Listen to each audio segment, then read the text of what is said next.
지금 보시는 화면은 2월 11일자 노컷뉴스 경제면 기사입니다. 오늘은 이 기사를 분석하면서 앞으로 펼쳐질 주식시장에 대한 저희 생각을 공유하도록 하겠습니다. 기사의 타이틀은 시장에 다시 번진 긴축 긴장입니다.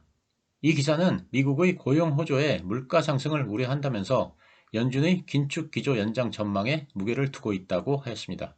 즉, 이 기사에 의하면 고용이 예상보다 좋게 나오면서 연준이 금리를 더 많이 올릴 수도 있고 또 긴축도 이어갈 것이라는 전망입니다. 이 기사를 보면 미국의 노동부가 발표한 1월 비농업 부분 고용은 51만 7천 명이 증가했고 이는 컨센서스인 18만 7천 명을 3배 이상 웃도는 수치입니다. 예상을 크게 벗어난 미국의 고용 호조는 임금과 물가의 연쇄 상승으로 이어져 인플레이션을 자극할 수 있다는 것이고, 그래서 기준금리를 계속 올려온 연준의 행보가 올해에도 계속될 수 있다는 것입니다. 연준 인사들의 매파적인 발언도 시장의 긴장 요인입니다. 토마스 바킨 리치먼드 연준 총재는 인플레이션이 억제되고 있다는 확신이 들 때까지는 아직 갈 길이 멀다고 말했고, 크리스토퍼 윌러 연준 이사도 일부 사람들이 기대하는 것보다 더 오래, 더 높은 금리를 유지하게 될 것이라고 밝혔습니다.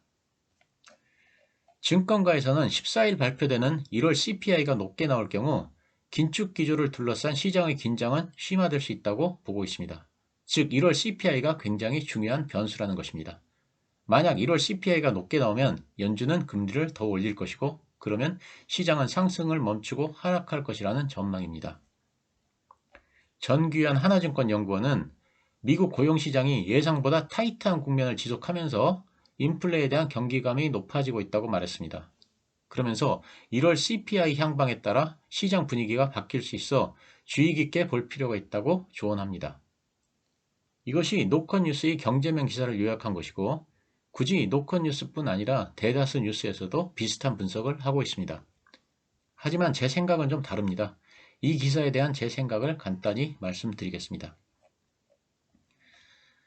저는 작년 10월 22일 영상에서 주가가 10월 21일에 바닥을 확인했고 앞으로는 상승을 할 것이다. 주식을 사야 할 시기이다 라면서 이때부터 주식을 매수해야 함을 지속적으로 말씀드려 왔습니다. 10월 21일은 지금 보시는 그림의 화살표 지점입니다. 또 증권사에서는 2023년 상증 하부를 예상하지만 저는 반대로 2023년 상반기에는 주식시장이 상승을 할 것으로 예상하며 특히 성장주를 사야 한다고 말했습니다. 즉 주식을 매수해야 함을 계속적으로 말씀드렸습니다. 그리고 여러 방송에 출연해서도 같은 얘기를 했는데 지금도 그 생각은 변함이 없습니다. 왜 그렇게 생각하는지에 대해서 말씀을 드리자면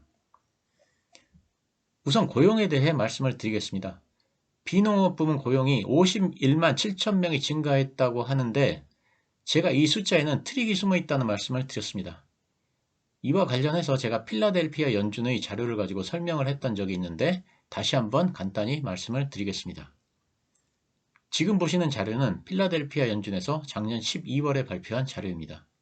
이 그래프를 보면 2022년 2, 4분기 즉 4월에서 6월 사이에 일자리 증가율이 0.0%라고 되어 있습니다. 사실상 일자리 증가가 없다는 것입니다. 그런데 빨간 줄을 친 부분을 보면 고용노동청에서는 2분기에 112만 1,500개의 일자리 증가가 있었다고 발표했습니다. 그런데 필라델피아 연준에 의하면 이것은 사실이 아니고 실제로는 겨우 1,500개의 일자리 증가만 있었다. 이렇게 쓰고 있습니다. 필라델피아 연준의 분석에 의하면 불과 1,500개의 일자리 증가만 있었을 뿐인데 왜 미국의 노동부에서는 112만 1,500개의 일자리 증가가 있었다고 발표를 했을까요? 왜 이런 현상이 나타났는지에 대해 설명을 드리자면 고용노동청의 통계에는 단순히 몇 개의 일자리가 늘어났는지만을 통계로 보여줍니다. 예를 들면 어떤 사람이 IT 회사에서 정규직으로 일하다가 해고를 당했습니다. 그래서 하는 수 없이 3잡을 띱니다. 즉 중소기업에서 파트타임으로 일을 하고 저녁에는 식당에서 알바를 하고 밤에는 택시 운전을 합니다. 그러면 지표상으로는 3개의 일자리가 창출되었지만 실제로는 1개의 일자리도 창출되지 않은 것입니다. 그래서 고용노동청에서 발표한 일자리 증가는 112만 1,500개이지만 한 사람이 여러 개의 일을 하는 것을 모두 다 늘어난 일자리로 볼 수는 없습니다. 그래서 정말로 늘어난 일자리는 1,500개에 불과하다는 것이 필라델피아 연준의 분석입니다. 따라서 우리가 더 관심을 가지고 지켜봐야 하는 것은 비농업 고용지표보다는 임금 상승률입니다. 임금 상승률이 인플레이션에 큰 영향을 미치기 때문입니다. 연준의 파월 의장도 인건비가 서비스 부문의 가장 큰 비용이기 때문에 임금이 인플레이션 측정의 주요 동인이라고 밝힌 바 있습니다. 그런데 그렇게 중요한 임금 상승률이 감소하고 있습니다. 이렇게 임금 상승률이 둔화되는 이유는 고연봉의 화이트 칼라들이 해고되면서 질이 떨어지는 낮은 연봉의 일자리로 옮기거나 또는 파트타임으로 여러 개의 멀티잡을 띄고 있기 때문에 그런 것으로 예상됩니다. 그리고 실업수당 청구 건수도 예상보다 증가했습니다. 고용이 정말로 그렇게 좋다면 실업수당 청구 건수도 감소를 해야 하는데 실업수당 청구 건수는 예상보다 증가했습니다. 그렇기 때문에 임금 상승률과 실업수당 청구 건수를 고려할 때 고용 부분은 신문 매체에서 생각하는 만큼 금리를 인상하는 결정적 요인은 될 수 없다는 생각입니다. 화이트 칼라들의 해고가 갈수록 더 거세지고 있습니다. 지난 영상에서 아마존, 메타, 마이크로소프트 등 빅테크들에서 시작된 해고가 골드만삭스 등 금융회사로 번지더니 이제는 굿이어와 같은 제조업에까지 광범위하게 번져나가고 있다는 말씀을 드렸습니다. 그런데 그 이후에도 화이트 칼라들의 해고 기사가 줄을 잇고 있습니다. 예를 들면 줌과 같은 혁신 기업들도 해고에 동참했고 이베이의 감원에 이어서 심지어는 야후는 전 직원의 20%를 감원한다는 발표가 있었습니다. 화이트 칼라들의 해고가 전 분야로 거세게 번지고 있습니다. 소비를 이끄는 계층은 화이트 칼라들입니다. 그런데 화이트 칼라들이 일자리를 잃으면 소비를 줄일 것이고 그러면 서비스업 일자리는 자연스럽게 줄어들 것입니다. 따라서 한두 달 비농업 고용지표가 올랐다고 해서 금리를 올린 입장은 아닙니다. 그러다가는 정말로 경기 침체가 오게 됩니다. 연준이 임금 상승률과 더불어 중요하게 보는 또 다른 지표는 임대료입니다. 작년에 임대료가 아주 가파르게 오르면서 인플레이션을 부채질했습니다. 그런데 최근에 아파트 임대료가 가파르게 하락하고 있습니다. 임대료가 가파르게 올랐던 게 작년 3월인데 이제 그로부터 1년이 지나가고 있습니다. 미국은 1년 단위로 임대 계약을 하면서 한 달치 월세를 보증금으로 걸어놓는 그런 시스템입니다. 금년 3월이 되면 작년 3월 대비 임대료 수치가 많이 하락할 것이 확실합니다. 그렇기 때문에 임대료 부분도 크게 걱정할 것이 없습니다. 지금 보시는 차트는 WTI 원유 월봉입니다. 화살표로 표시된 부분이 작년 1월인데 1월부터 유가가 오르기 시작해서 5월까지 상승을 했습니다. 특히 2월에는 최대 100달러, 3월에는 최대 130달러까지 상승을 했습니다. 그런데 금년 2월과 3월 CPI를 계산할 때는 이와 같이 높은 작년의 유가가 기고효과로 작용을 할 것입니다. 즉 작년 대비 낮은 금년의 유가 때문에 2월과 3월 물가 상승률은 높을 수가 없습니다. 그래서 3월과 4월에 발표하는 CPI도 큰 문제가 되지 않습니다. 연준의 매파적인 발언은 제가 신경 쓸 필요가 없다는 말씀을 수차례 드렸습니다. 금리 상승을 멈추고 긴축을 완화하리라는 사람들의 기대감을 없애기 위해 연준 관계자들이 끊임없이 입으로만 강경 발언을 할 것이라는 말을 제가 여러 번 드렸습니다.